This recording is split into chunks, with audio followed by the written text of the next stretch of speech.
Hello दोस्त। अगर आप एलआईसी में पैसा लगाते हैं तो एक थर्ड पार्टी के थ्रू लगाते हैं।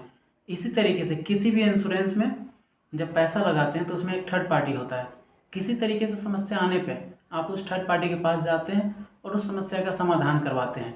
लेकिन जब शेयर मार्केट में पैसा लगाने की बात आती है तो इसमें कोई थर्ड पार्टी नहीं होता है, जिस वजह से बहुत सारे लोग डर जाते हैं कि किसी कारणवश अगर मेरा ब्रोकर भाग गया तो मेरा पैसा का क्या होगा, या फिर उस शेयर का क्या होगा जिसको हम खरीद रखे हैं। तो किसी कारणवश अगर जिस शेयर में भी आप पैसा लगाए हैं, जिस शेयर को आप खरीद रखे हैं और जिस ब्रोकर के थ्रू खरीद रखे हैं, चाहे वो जरोधा हो, अप स्टॉक हो, ग्रो हो, एंजल हो या किसी तरीके का ब्रोकर हो, ये अगर बंद हो जाता है तो आपका शेयर पे कोई प्रभाव नहीं पड़ने वाला।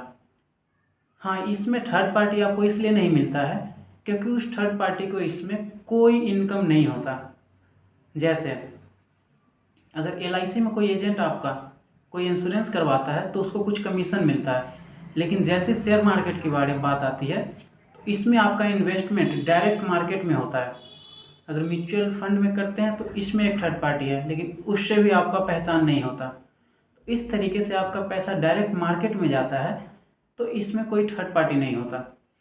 लेकिन किसी कारणवश आप जिस भी ब्रोकरेज के अंदर पैसा डाल रहे हैं, अगर वो भाग गया या फिर बंद हो गया, तो फिर जब भी कोई डीमेट अकाउंट ओपन करते हैं तो आपको हर महीने या 15 दिन पे एक मैसेज आता है, या तो वो NSDL या CDSL की तरफ से आएगा।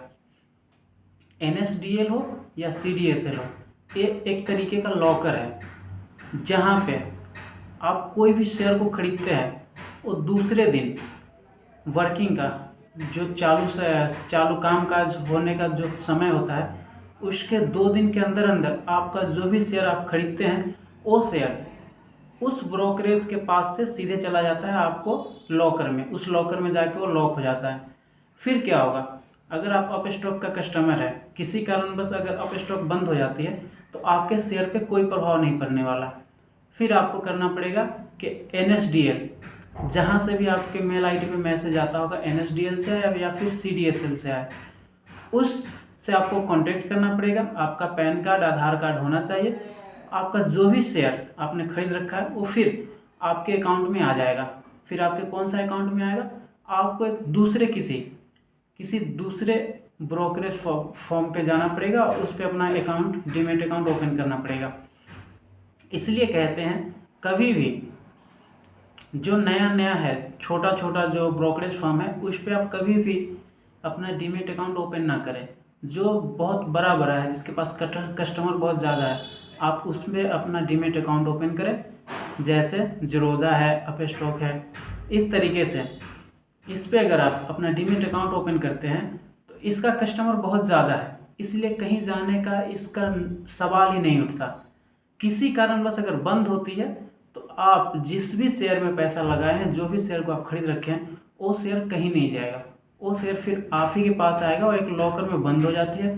उस लॉकर को खोलने का एक ही तरीका है, आपका पैन नंबर होना चाहिए, आधार कार्ड नंबर होना चाहिए, और जिसका भी मेल आता है, NSDL से आए या फिर CDSL से आए, उससे आपको कांटेक्ट करना पड़ेगा। वो कांटेक्ट मेल के द्वारा भी हो जाता है।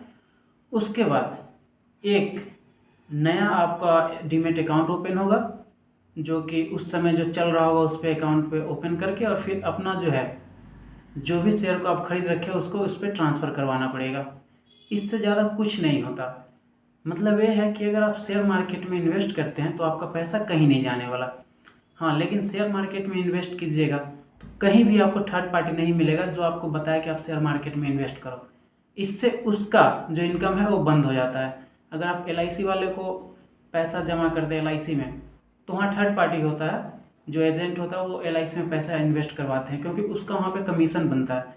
उस LIC से भी पैसा कहाँ जाता है, शेयर मार्केट में। इस तरीके से किसी बैंक में अगर डिपॉजिट करते हैं तो वहाँ से भी पैसा आपका शेयर मार्केट में जाता है। कोई भी इंश्योरेंस करवाते हैं, वहाँ से पैसा आपका शेयर मार्केट में जाता है। इसी तरीके से जब आप डायरेक्ट शेयर मार्केट में पैसा इन्वेस्ट करते हैं तो आपको कोई भी थर्ड पार्टी नहीं मिलेगा। इसलिए अगर आप चाहते हैं तो आप शेयर मार्केट में इन्वेस्ट कर सकते हो भी डायरेक्ट। इससे आपको फ़ायदा होगा कि जो बेनिफिट आपको कोई भी छोटा मोटा इंश्योरेंस करवाने पे या फिर डिपॉजिट करने पे नहीं मिलेगा, उससे कई गुना ज़्यादा बेनिफिट शेयर मार्केट में मिल सकता है। अगर आप अपना डीमैट अकाउंट ओपन करना चाहते हैं तो डिस्क्रिप्शन बॉक्स में आप स्टॉक का लिंक है, उस पर जाके अपना डीमैट अकाउंट ओपन कर सकते हैं। वीडियो अच्छा लगा हो तो लाइक कर दीजिएगा और आप मेरे चैनल पे पहली बार आए हैं तो चैनल को सब्सक्राइब कर लीजिएगा। धन्यवाद।